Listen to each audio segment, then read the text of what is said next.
Hoy tenemos aquí a nuestro querido amigo, hermano, colega, eh, compañero de batallas también, porque, ¿verdad? Con la pandemia nos tocó alguna que otra coordinación. Richard Medina, bienvenido. Gracias, Frank. ¿Cómo te sientes? ¿Cómo van todos? Contento de que estés aquí y tú sabes que cuando te invité pensé mucho en el trabajo con la pandemia, porque la verdad que desarrollar un conjunto de estrategias para atender 1 millón, 2 millones de personas en menos de 10 días. Uno lo ve ahora y la verdad que hay que ser un poquito loco para hacerlo.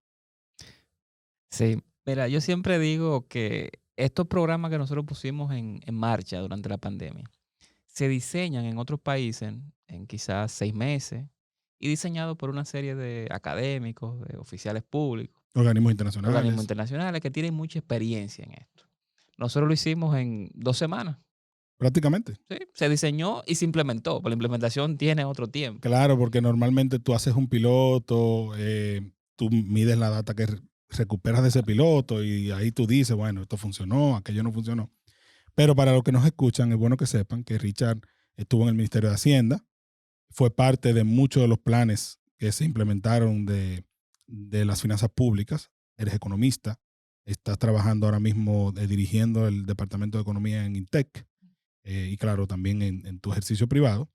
Y me ha motivado invitarte porque hay muchos temas que la gente no comprende porque quizás eh, quienes lo abordan con demasiada profundidad y genera dudas. Y uno de esos es justamente este tema que ha generado la pandemia de cómo financiar las finanzas públicas. Se ha criticado por mucho tiempo la deuda pública, el país se ha endeudado mucho, etcétera, etcétera, pero todo eso ha operado en base a una lógica y en los últimos años por lo menos se transformó. Quizás fuera bueno explicarle a la gente por qué el país tiene la necesidad de endeudarse en primer lugar. Mira, un país es como una casa. En una casa se tienen ingresos, que son sueldos, pagos por intereses, aquellos que tienen inversiones, alquileres, aquellos que tienen una casa y la alquilan, y se tienen gastos, comida, pago de luz, pago de gas, etcétera, etcétera.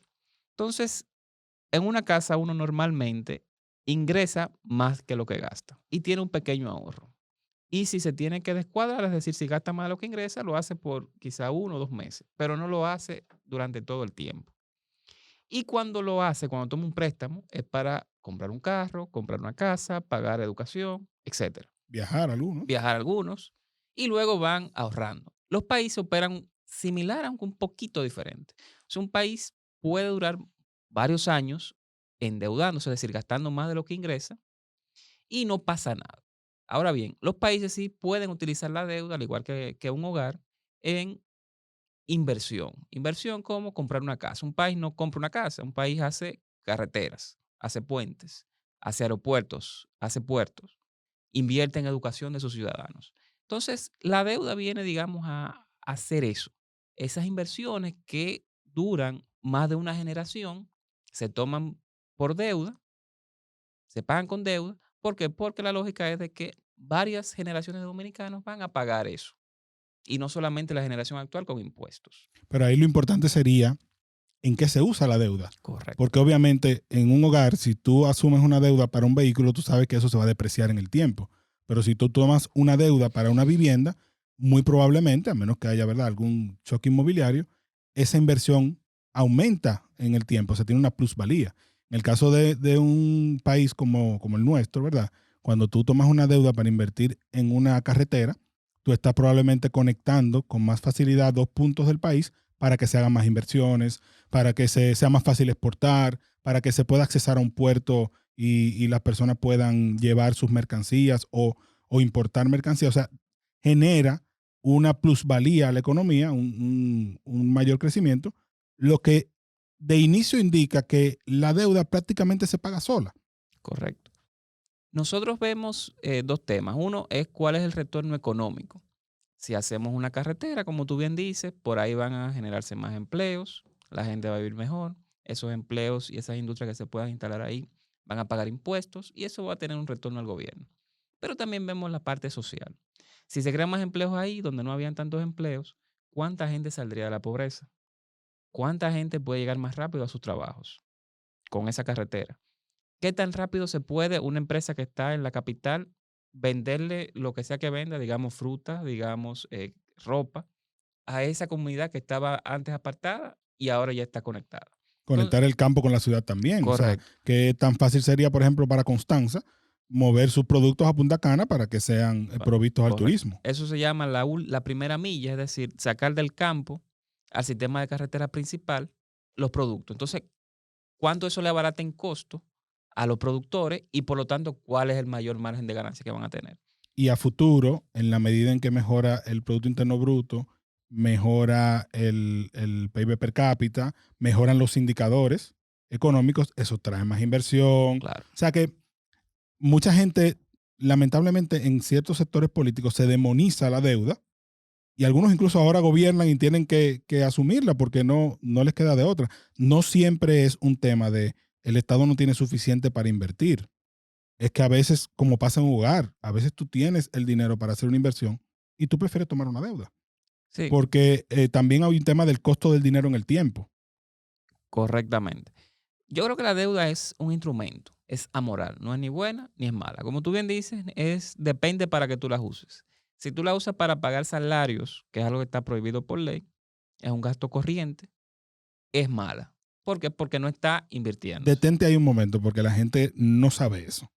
O sea, ahora mismo la ley, imagino la ley de presupuesto, prohíbe, y de crédito público, ¿no? La de crédito De público. crédito público, prohíbe tomar deuda, que el gobierno dominicano tome una deuda para pagar salarios. Correcto. Para Sino pagar que se salarios, priorice las recaudaciones para eso. correcto. Entonces, lo que siempre ha pasado, quizás desde el año 2000 o 99, que es cuando tengo el primer informe, es que los gobiernos siempre tenían ingresos mayores a sus gastos de operaciones o gastos corrientes. Okay. Entonces, esa diferencia, había un piquito de diferencia, mucho o poco, de los ingresos que iba a pagar inversión o infraestructura, hacer puentes, calles, carreteras.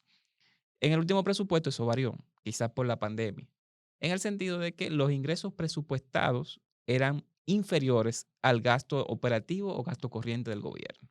Es decir, estamos en un déficit para cubrir los gastos corrientes. Correcto. Que es importante que la gente sepa que el gasto corriente no es solo el sueldo, también está el pago de los servicios que requiere, por ejemplo, lo voy a poner desde el punto de vista de una escuela.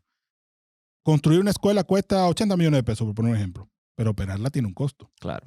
¿Qué costo es ese? El costo del mantenimiento de la infraestructura, de los servicios que requiere, internet, luz, el material gastable, el servicio administrativo, o sea, el personal docente, pero también el personal administrativo. Y ese costo es todos los meses, mientras opera la escuela. Más el costo docente, más el costo del desayuno, del El almuerzo, desayuno, el escolar, el uniforme, todo eso es gasto corriente. Claro. Entonces, ahora mismo, el gobierno dominicano para este presupuesto no tiene suficiente estimación de ingresos para cubrir todos esos gastos corrientes. Correcto. Que si no me equivoco, ronda el 80% del presupuesto nacional, el gasto corriente, ¿no? Un poquito más, está en 85, 87. O sea que ahora mismo de cada 100 pesos que tiene el Estado Dominicano, que el Estado Dominicano tiene que gastar en su presupuesto anual, 86 se van a un gasto corriente. O sea, no a ninguna inversión ni a ninguna obra de infraestructura. Correctamente. Eso, obviamente, esto es lo que está presupuestado. Puede cambiar. Puede ser claro. que durante la ejecución, durante el año y al cierre del año, eso cambie. Pero fue lo que se puso en presupuesto. Y era la primera vez desde el 99 que eso sucedía. Y es Claro, una situación que no es lo normal. No es normal y digamos que está motivada también por la pandemia. Sí, hay no un es una cuestión componente de este gobierno. pandemia. No, hay un componente de pandemia. Y porque a veces la gente cree que es por este gobierno. No. Hay un tema de pandemia, el que hubiese estado quizá hubiese tenido que... Sí, claro. Ahora, ¿qué varía las políticas de un partido a otro de gobierno? ¿Cómo tú respondes a eso que te falta? Es decir, en algunos casos, algunas personas dicen, hagamos una reforma tributaria y aumentemos los ingresos. En otro caso dicen, no, vamos a mantenernos endeudándonos mientras podamos, porque es mejor, porque tiene menos costo político, obviamente. Y en las posibilidades de colocación, el país puede colocar deuda relativamente barata. Y otros dicen, bueno, vendamos activos públicos. ¿Qué otras alternativas hay que no sean esas tres? Bueno, son básicamente esas, a menos que tú tengas minerales, ¿no? Materias primas que vendas y que esté en un boom, o sea, que el precio esté subiendo Por ejemplo, y el te oro. beneficie. Con el oro, pero nosotros el oro no es un material, digamos, un mineral que nos da tanto dinero como podría darnos un pozo petrolero Claro. con respecto a otros países. Pero esas son básicamente las tres fuentes. Eh, Ciertamente, con la pandemia hubo que buscar mucha deuda, hubo que buscar más de 11.000 millones de dólares de la, No presupuestados. no presupuestado la mitad del año pasado hacia el primer trimestre de este año. Y era es un monto que le quita, digamos, espacio fiscal al gobierno. Y ese espacio fiscal, quizá, digamos, en la planificación que se tenía, no era necesario hacer una reforma fiscal en estos 3 años o quizá en los próximos 2 años. Pero al haber menos espacio fiscal, la necesidad de la reforma se hace más urgente o más inmediata, digamos. O sea que previo a la pandemia, si no hubiese sucedido la pandemia, digamos, la reforma fiscal no fuera tan urgente como se ve ahora, Correcto. porque habríamos tenido más espacio para seguir endeudándonos o para hacer otro tipo de operaciones que mejoraran las perspectivas. Pero en ese mismo orden, el gobierno actual anuncia una reestructuración de la forma como se va a endeudar, priorizando los organismos multilaterales, es decir, el Banco Interamericano, Banco Mundial y otros más, sobre la colocación de bonos, que la gente normalmente no entiende qué es una cosa u otra. Qué es colocar bonos o emitir deuda, ¿verdad? Y qué es endeudarse con organismos o con otros países directamente. No sé Sí, si eso sería posible. sí. Normalmente uno tiene diferentes acreedores en cuanto a la deuda pública. Digamos, es como si tuviera diferentes bancos o Diferentes bancos financieras. o tipos de bancos Exacto. prestándote dinero. Algunos que son la banca comercial internacional, que es como los bancos comerciales locales. Hay otros que son, digamos, países u organismos de países, eso se llaman bilaterales. Caso, quizá uno de los más grandes de los últimos años fue el de Petrocaribe, que nos prestaba un dinero por ahí. Y hay países que le prestaban dinero a República Dominicana a través de algún organismo de ellos. El Club de París, por ejemplo, los miembros del Club de En París. su momento Brasil con el Con Banco el de Desarrollo de Brasil. BNDES, Claro. correcto. Luego están los multilaterales, que son estos organismos donde muchos países ponen dinero y en base a eso pueden tomar un préstamo. Está el Banco Mundial, o sea, República Dominicana tiene un capital invertido ahí y en base a ese capital puede tomar más o menos dinero. Es como una cooperativa. Si usted pone 1 millón de pesos en una cooperativa, quizá a usted le puedan prestar 2 millones, Claro. pero no le van a prestar 100 millones. Ahora, si usted pone 50 millones, Le pueden pueden prestar prestar los, 100, los claro. 100 millones. Entonces, esos organismos multilaterales son Banco Mundial para República Dominicana, el Banco Interamericano de Desarrollo, el BID, que es regional de esta parte de Latinoamérica, sobre todo. Y hay otros como el Centroamericano, CABEI, que tienen esa función. El Fondo Monetario también es multilateral, pero es más, digamos, orientado a préstamos de emergencia. Los otros tres que dije, el Banco Mundial, el CABEI y el BID, son más orientados a préstamos de desarrollo y apoyo presupuestario, es decir, si en algún momento tú tienes que gastar más de lo que ingresas, te prestan un dinero. Ahora, el cuarto, perdón, componente que vemos es el de los bonos. ¿Qué es un bono? Usted, en lugar de tomar un préstamo, tomar un dinero prestado a un banco, donde nada más le debe a una sola entidad, usted dice, bueno, déjame yo llevar a un mercado donde hay muchos inversionistas que quieren comprar un pedacito de mi deuda. Como colocar en la bolsa de valores. Como colocar en la bolsa de valores. Mucha gente quiere un pedacito de esa deuda. Y cuando están todos esos pedacitos juntos se llama bono. Entonces, todas las personas que tienen un pedacito de un bono tienen los mismos derechos sobre tu deuda. O sea, yo digo, voy a emitir un bono de 100 millones de dólares con tal tasa de interés. Todos van a recibir un pedacito de los intereses por esos 100 millones de dólares a esa tasa. No van a recibir tasa diferenciada, van a recibir toda la misma tasa. Y van a recibir los pagos en la misma fecha. Entonces, ¿cuál es la situación? Que los bonos tienen un vencimiento mayor. O sea, un bono usted lo toma hoy A más largo plazo. a más largo plazo. Usted lo toma hoy y lo va a pagar en 10, 15, 20 años. Y también la multiplicidad de acreedores facilita una respuesta en cualquier caso de Claro, emergencia, porque no todos te van a reclamar al mismo tiempo en caso de una situación de emergencia, ¿no? correcto. Entonces, un bono, tú lo puedes devolver el dinero en 10, 15 años. Lo vas a devolver todo junto. O sea, no es de que van a hacer un pago ahora y después otro pago mañana. Todo junto. Todo junto. Ok. Los multilaterales operan como préstamos. O sea, también es a largo plazo, digamos a 10, 20 años, pero tú tienes que irle todos los años dando un pedacito del capital. Entonces, a medida que pasa el tiempo, obviamente, si tú tienes un bono que es a 20 años y un préstamo con una multilateral que es a 20 años también, el de la multilateral tú tienes que pagarlo en menos tiempo. ¿Por qué? Porque todos los años tienes que irle abonando al capital. El bono tú pagas el capital todo a futuro. Ok. Y por eso el bono tiene una tasa de interés más alta que el de los multilaterales. El de los multilaterales puede ser 1%, 2%, y el del bono 5, 4, 6%. Pero tú tienes la ventaja de programar los pagos de una manera distinta. O Claro, sea, manejas tu liquidez. correctamente. No tienes que estar pagando durante la vida del préstamo, digamos.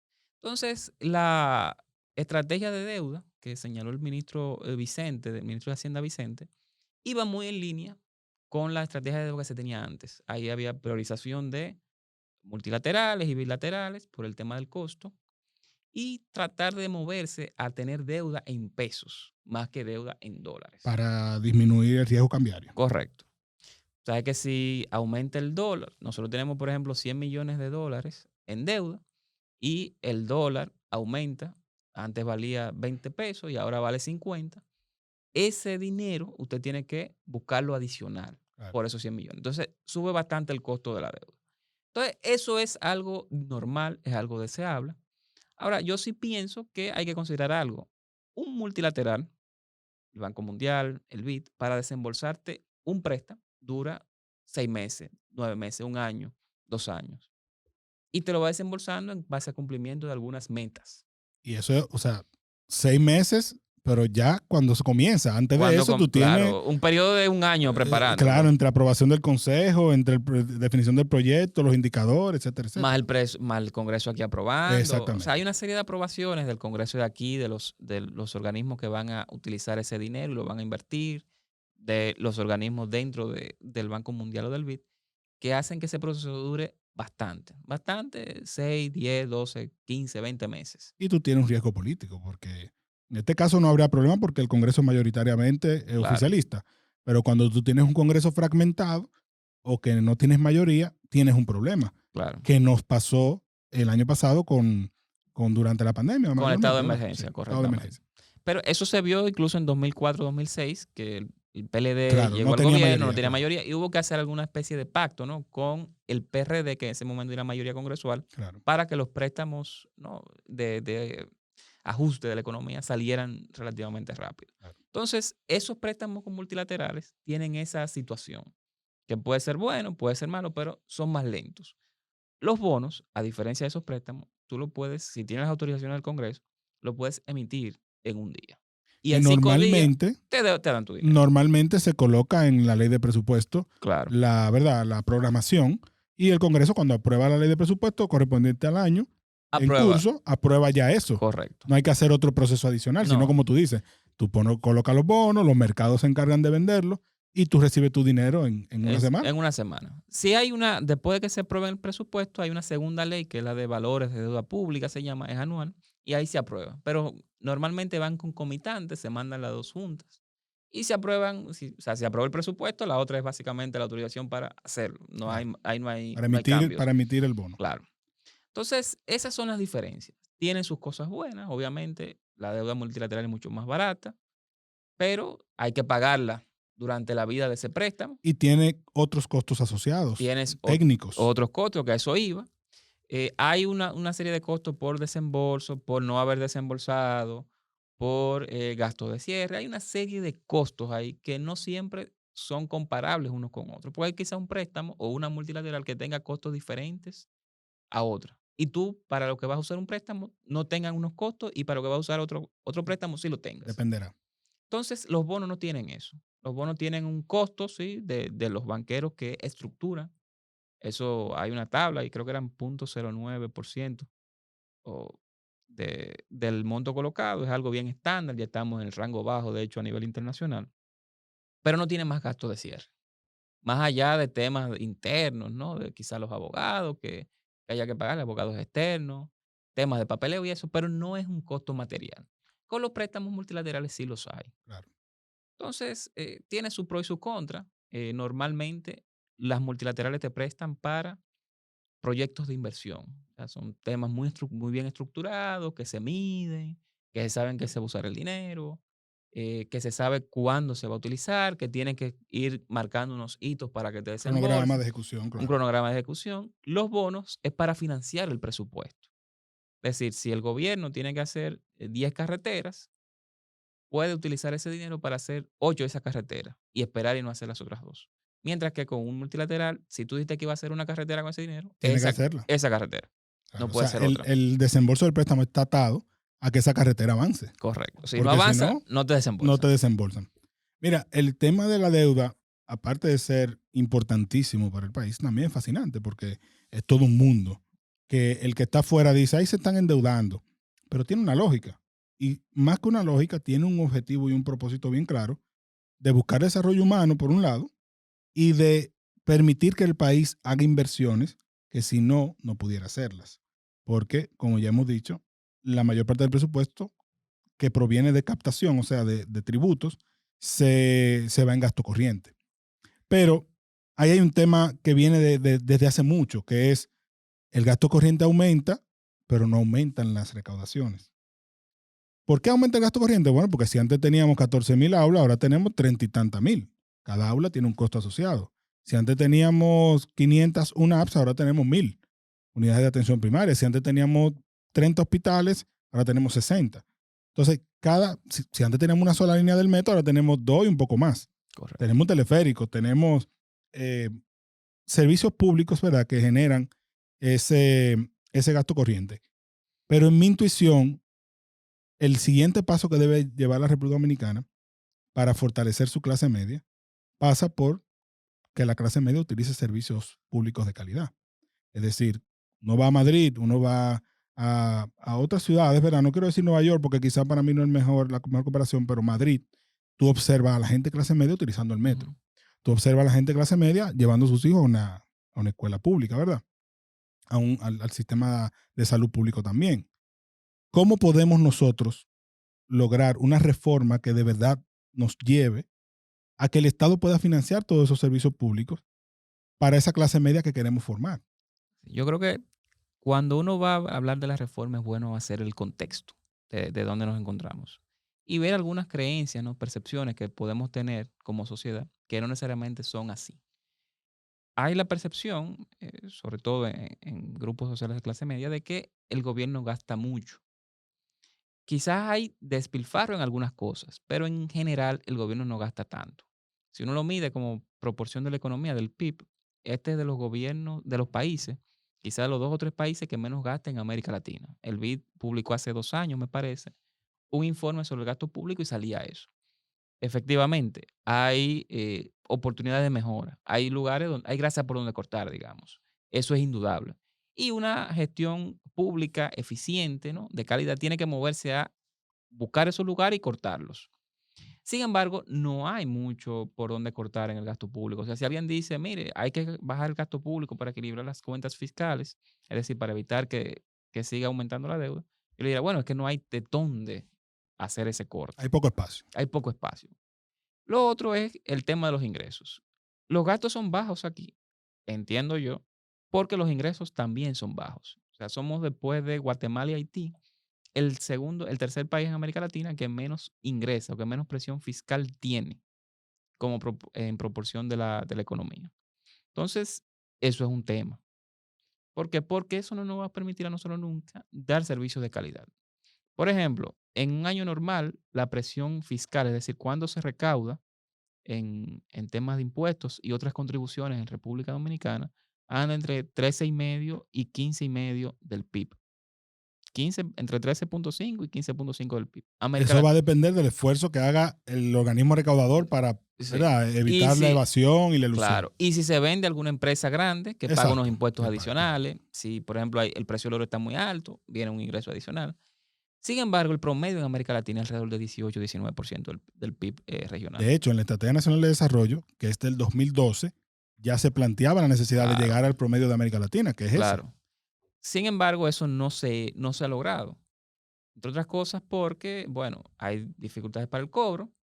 En los últimos años se hizo un gran esfuerzo con esto, se cerró ese tema de evasión que había, pero hay muchas, digamos, leyes que ponen exenciones y esas exenciones se convierten en digamos, base tributaria que se pierde, es decir, gente a la cual no se le cobra. Exacto. Tributos que no se cobraron. Tributos que no se cobraron. Entonces, países como los de Europa, en específico España, pagan quizás un 35, un 40% de su economía como tributos. Eso es muchísimo.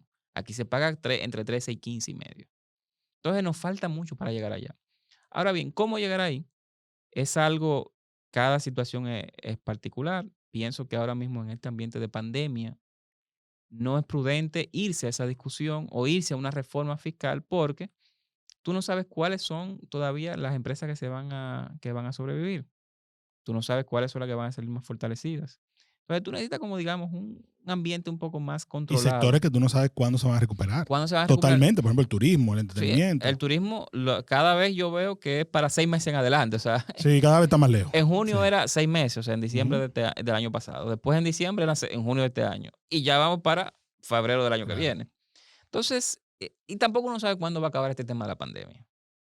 Porque estamos en un ambiente que, bueno, está vacunándose, está la vacuna, muchos países están vacunando, pero aquí hubo una ola y hubo Claro. que restringir. Entonces, Claro. tú no sabes qué va a pasar, hay mucha incertidumbre con ese tema. Entonces, ¿cuáles son los grandes, digamos, propósitos que puede tener una reforma fiscal a futuro? Primero, tratar de morder a todo el mundo, en el sentido de que todos nos den un pequeño pellizco para que no Que le sea den un pellizco muy proporcional a grande tus a ingresos. un grupo. Claro, y que sea proporcional a tus Claro, ingresos. claro. Un pequeño peñisco, pero no un pellizco grande a un Claro. grupo específico. Y lo segundo es tratar de que haya alguna narrativa de parte del gobierno de para qué y por qué se necesita la reforma y en qué se va a utilizar el dinero de la reforma. Cierto sacrificio. Claro. Claro. Y antes de eso también tenemos que ver qué queremos hacer como país. Si queremos como país, digamos, eh, tener una defensoría del pueblo como la tenemos ahora, que es algo para países de ingresos muy altos, esa discusión está bien. Si queremos como país priorizar la construcción de unidades de atención primaria, eso va a costar un dinero. Bueno, ¿de dónde lo vamos a sacar? Si queremos como país reducir la deuda en 10 años a un nivel X, eso cuesta un dinero. ¿De dónde lo vamos a sacar? Si queremos mantener la deuda como está durante 10 años, eso cuesta menos dinero y hay que ver cómo se va a sacar.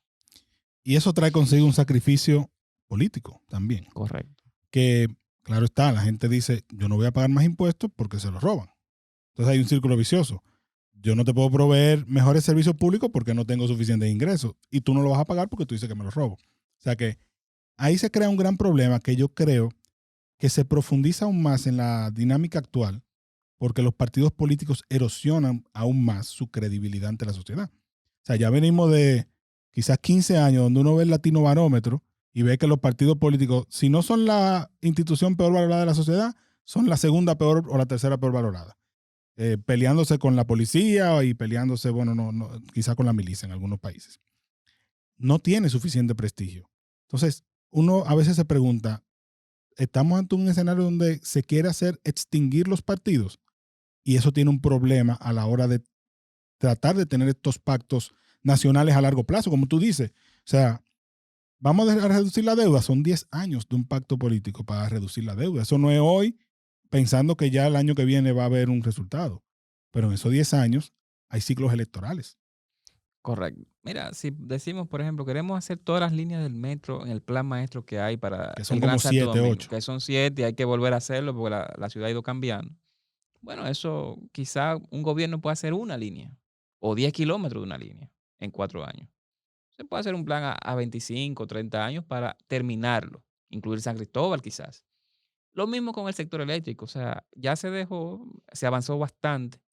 En ese sentido, hay millones de clientes en 24 horas, pero todavía queda reducir pérdidas en algunos sectores. Bueno, ¿qué vamos a hacer con eso? Preferimos no hacer inversión en redes de distribución para bajar pérdidas ahí y simplemente le damos el subsidio a las sedes. Bueno, es una decisión. Claro. Quizá no es la más óptima, pero es una decisión. Entonces, ese tipo de cosas, como tú dices, hay que plantearla digamos, en una gran mesa, donde estemos todos los actores políticos, ¿no? Partidos, representantes de la sociedad, tanto de sociedad civil como de organizaciones sociales, gobierno. Bueno, fue la lógica con la que se creó el Consejo Económico y Claro, Social para esos grandes claro, pactos, porque si la experiencia nos ha dicho algo es, hay temas, como tú dices, que toman décadas, incluso varias generaciones. El problema eléctrico, ¿desde cuándo lo veníamos arrastrando? 60 años. Y todavía le queda un poquito, no es que no Claro. le queda, porque ahora hay un problema. Hoy tenemos suficiente producción para cubrir el país, quizá el 100% de la matriz energética, lo que se necesita. Pero al 2030 necesitamos agregar 2.000 megawatts más Correcto. o 3.000 megawatts más para financiar que el país crezca, porque donde se instala donde se hace un edificio, donde se hace una industria, se requiere más electricidad. Correcto. Entonces, no podemos esperar tener el problema encima para hacer la inversión necesaria. Mucha gente critica a Punta Catalina y dice, no, debió haberse hecho gas natural. Pero en el momento en que se iba a construir, no había quien proveyera el gas natural al momento de que iniciara a hacerse. Entonces tú ibas a tener un Mercedes-Benz sin gasolina para que se moviera. ¿De qué te servía? De nada. De nada. Entonces, había que hacer el proyecto con lo que se tenía en ese momento. Porque si se esperaba que hubiesen nuevos depósitos de gas natural disponibles, todavía estuviera construyéndose Punta Catalina ahora mismo y tuviéramos apagones. Punta Catalina Claro. provee hoy el 35-40% de la matriz energética. Entonces, ¿cómo podemos que la gente entienda la importancia de fortalecer los partidos políticos para que ese diálogo pueda suceder? Porque al final de cuentas, quienes acceden a los puestos de poder o de toma de decisiones, en su mayoría son los partidos políticos. Mira, yo pienso que hay que hacer un ejercicio muy racional aquí, en el sentido de que, y espero, digamos, hacemos un llamado, ¿no?, al partido principal de oposición, que es el PLD, a que no trate de hacer, digamos, una oposición muy virulenta, basada solamente en escándalos, sino que lo haga en propuestas. ¿Cuál ha sido la historia? Que un grupo de gente comienza de la oposición a decir que todo lo que hace el gobierno está mal. Y no todo lo que hace el gobierno está mal. En el No. gobierno pasado se hicieron infinidad de cosas que estaban bien. Y eso hace que se piense que el partido que gobierna lo está haciendo mal. Y que los dirigentes que están en ese momento dirigiendo la cosa pública lo están haciendo mal. Entonces se crea una especie de bola de nieve, ¿no?, que arrastra todo a su paso. Cuando cambia el gobierno, bueno, Sigue lo mismo, lo único que pasa cambia lo los mismo. actores. ¿Por qué? Porque, por ejemplo, tenemos la misma ley de presupuesto que se tenía en los últimos 15 años. Sí. La ley anual de presupuesto es básicamente la misma, cambiando números. Te pongo un ejemplo que es más cercano a la gente, la ley de hidrocarburos. La ley de hidrocarburos, no, eso no se puede Ni variar. siquiera eso, la aprobó el PLD, la eso aprobó fue en 2001, 2001, claro. el año 2000. 2000, en el 2000, 112-00. 00. Entonces, son cosas que trascienden la gestión de gobierno de un partido político o una gestión de gobierno. Entonces, creo que hay que hacer una oposición ya más fina si queremos entender que el mundo ha cambiado. Es decir, lo que vimos quizás en la campaña electoral 2012 es totalmente diferente a lo que vimos en el 2020. Totalmente. Cada persona ahora mismo es un micropoder, informa y genera opinión. No solamente la de él, pero influye en otros de manera instantánea. Muy diferente a 2012 o 2004 o el 2000, donde era más vertical. Una persona, desde un programa especializado, era el que marcaba la pauta. Ahora no, ahora todo lo podemos hacer. Entonces, eso hay que cuidarlo. Y los partidos políticos deben, sobre todo los que están en oposición, hacer la campaña, hacer la oposición de manera más, ¿cómo decirlo?, más objetiva y más basada en datos. Sí, más proactiva hasta cierto punto también, porque Porque podríamos nosotros vernos en un momento en el escenario que se vio, por ejemplo, Perú. En Perú, desde cuando Alan García gobernó la primera vez, creo que fue a partir del 85, el sistema de partidos comenzó a colapsar. Llegó Fujimori en un movimiento que se llama Cambio 90, en el 1990, y gana. Pero ellos no estaban, digamos, montados, ni él ni Mario Vargas Llosa, que era el otro candidato presidencial, en una plataforma de un partido político. no, eran ellos y ya. Entonces, miren el caso de Perú. Perú sacan un presidente como si nada. O sea, los últimos 5 años han sacado 2 presidentes. Perú, Ecuador, Ecuador, el mismo Brasil también, a partir de lo que sucede con Lula, ¿no? Brasil, sí, y Brasil es muy fragmentado el espectro político. Hay Sí. partidos que tienen tiempo, pero normalmente nadie tiene una dominancia. Entonces, yo creo que hay que cuidar mucho eso. Chile, un país que ha avanzado bastante, ha mantenido esa hegemonía del sistema de partidos. Pero ahora enfrenta un reto, Hay un reto muy grande. porque con la nueva constitución uno observa que la elección de los representantes, que es un modelo que aquí vendrá en cualquier próxima modificación constitucional, la mayoría fueron personas independientes de los partidos políticos. Correctamente. Menos del 40% fueron de partidos políticos tradicionales. Y eso te fragmenta las decisiones. Claro. Porque aunque habrán grupos que se pondrán de acuerdo, también habrán personas que dirán, esta es mi posición y punto. Desde la lógica individual.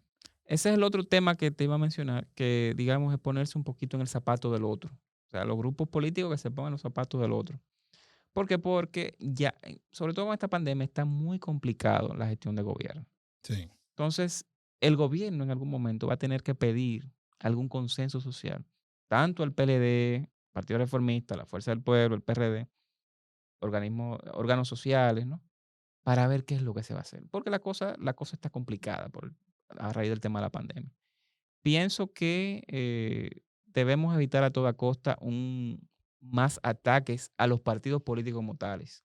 Obviamente, de los partidos políticos hay que hacer ciertos compromisos. Uno es no permitir que personas ligadas a narcotráfico, crimen organizado, estén ahí dentro y estén, sancionar cualquier claro, acción, estén ¿verdad? financiando campañas o estén aspirando a posiciones públicas. Claro. Eso yo creo que es un compromiso mínimo que debe hacer cualquier partido político con la sociedad y con su electorado. Otro compromiso que pienso deben hacer es tratar de buscar perfiles técnicos de calibre. O sea, no todo el gobierno pueden ser políticos, también hay algunos que son técnicos. Sí. Y tratar de alguna manera incorporar esos técnicos al partido. ¿Qué pasa? Que como hay un tema de que, bueno, fulano hizo una compra, aunque la hizo bien, pero hizo una compra de 200 millones, pasaba en el anterior gobierno y va a pasar en este gobierno. Entonces todo el mundo comienza a decir, bueno, eso es corrupción, cuando no es corrupción, es un proceso de compra. Claro. Si hay corrupción, hay corrupción. O sea, eso no, nadie puede defender eso y las culpas son individuales, no son colectivas. Pero sí, yo creo que hay que tratar de hacer más appealing, ¿no? Más fresca Claro, la porque imagen para técnicos independientes. si uno sigue atacando todos los procesos, lo que va a hacer es desincentivar que gente de calidad, de valores, ¿verdad? Quieran estar en la cosa pública, porque Correcto. si hasta lo que hago bien me lo observan, me lo critican o me ponen en el paredón público, ¿de qué sirve tener vocación de servicio? ¿De qué sirve querer estar en la administración pública? Y eso hay que tener cuidado, porque al final de cuentas, los países donde hemos visto que se ha erosionado la partidocracia han terminado en constantes crisis. Tú mencionaste Perú, mencionamos Ecuador, Ecuador. mencionamos el caso de Brasil, pero cuando uno ve la otra torta, la otra parte de la moneda, uno ve en Europa que por el contrario, se cuida el sistema de partidos para que funcionen la cosa pública. Aunque eso no signifique que no se formen nuevas organizaciones o que no una organización no se divida, pero uno normalmente observa que se conserva la partidocracia, al contrario de lo que estamos viendo en América Latina, que se ataca y crecen estas figuras caudillistas o estas figuras que, bueno, Venezuela y ahora hasta el mismo El Salvador, es negar la partidocracia y que prime el individuo Correcto. sobre la organización. No, y eso tiene varios peligros. Uno es que un partido político, de alguna manera, el que llega a la cúspide de un partido político casi siempre es una persona que viene de los cuadros bajos, viene escalando. Y digamos, esa manera de escalar le permite a ese dirigente curtirse en la búsqueda de consensos, en diseñar e implementar estrategias, ¿no? Que son estrategias políticas en un momento, pero pueden ser estrategias de gobierno. Entonces, estas figuras que surgen porque el electorado no ve, digamos, una esperanza en que los partidos políticos puedan resolver sus problemas inmediatos, si la ven una persona apartidista o fuera del sistema de partido, estas figuras normalmente no tienen esa formación política, que uno tiende a no valorarla, pero hasta que uno la ve en ejecución, en una gestión de gobierno, como ha pasado en América Latina, uno entiende Claro. que falta. La importancia que tiene. Claro. Claro. Pero yo te voy a decir una cosa, si algo debemos discutir para que la partidocracia también pueda persistir más allá del individuo, es que los políticos tienen que llegar a los puestos con fecha de expiración. Totalmente de acuerdo. Bueno, a nivel de los congresos, congresistas de carrera, hemos visto, son más deseables que congresistas que cambian cada cierto tiempo porque hay un impedimento legal o constitucional a que continúen más allá de 1 o 2 periodos. Sí. Perú, por ejemplo, hace un cambio casi cada 2 periodos de congresistas, pues no Tienen que pueden, descansar un tienen que periodo y hacer. poder volver. Pero en Estados Unidos tú tienes congresistas como el senador Kennedy que duraron 30, 40 40, años sí, ahí claro. religiéndose y eran personas que hacían unos aportes importantísimos, eran decanos de su bancada y eran personas que, como dicen los americanos, tú puedes cruzar de un pasillo a otro, es decir, que son como puentes entre bancadas y tú puedes adelantar agenda legislativa con Me ellos. hace sentido en el órgano colegiado, Correcto, pero en un órgano ejecutivo y no necesariamente la presidencia. En Estados Unidos están las gobernaciones, están correcto. los alcaldes, aquí están los alcaldes. Eh, no creo que aplique el mismo principio de que haya personas Correcto. que, por lo menos, no que estén eternamente en los puestos, sino descanse un periodo, renueve y vuelva. O sea, reconecte otra vez, porque quizá la permanencia constante en los puestos va desgastando. Incluso recuerdo un político importante que decía, es que la primera vez que usted se candidatea, usted promete 4 y cumple 2. Cuando se quiere reelegir, promete 4 más, tiene 2 que ya no cumplió, entonces son 6. Y ya usted termina ese periodo desgastado, porque eh, la posibilidad de convertir todas las promesas en hechos palpables no es posible en el tren gubernamental. Y no es ni siquiera una falta de voluntad política muchas veces. Simplemente que no se puede. Sí, Porque las no, condiciones no lo hay permiten. condiciones, claro, cada contexto es diferente y un contexto puede variar de año a año. Pero también me refería a la cúpula de los partidos. Sentí que en la última elección había cierta, digamos, negación, ¿no? De que hay que cambiar, hay que renovar las cúpulas. Eso es importante. Sin embargo, es una experiencia acumulada que hay que Hay que tampoco, que preservarla, hay que claro. preservarla. Claro, volvemos a la misma lógica. Es un órgano colegiado. Claro. O sea, si hablamos del comité político del PLD, es un órgano colegiado. Tiene que alimentarse de la experiencia de los que han estado, pero también renovarse con fuerza de una nueva generación. Y pasa con todos los partidos. Lo que no podemos es, como decíamos hace un ratito, torpedear a los partidos políticos como organizaciones. Claro. Usted puede decir, un individuo actuó mal, no hizo lo correcto, vamos a someterlo, vamos a hacer tal cosa. Eso es lo correcto. Si cometió un hecho que sea punible, sométalo. Pero la organización tiene que permanecer, porque la Eso, organización es la suma de las personas, pero también es más que las personas. así mismo es. Bueno, Richard, hermano, te agradezco muchísimo Te agradezco a que ti, Frank. compartiéramos aquí, hablamos de deuda, hablamos de política, y yo creo que habrá que repetirlo porque hay más temas. No, no, siempre es un placer para mí venir a conversar con ustedes y te felicito por el podcast. Gracias, hermano. Gracias. Un abrazo. Gracias.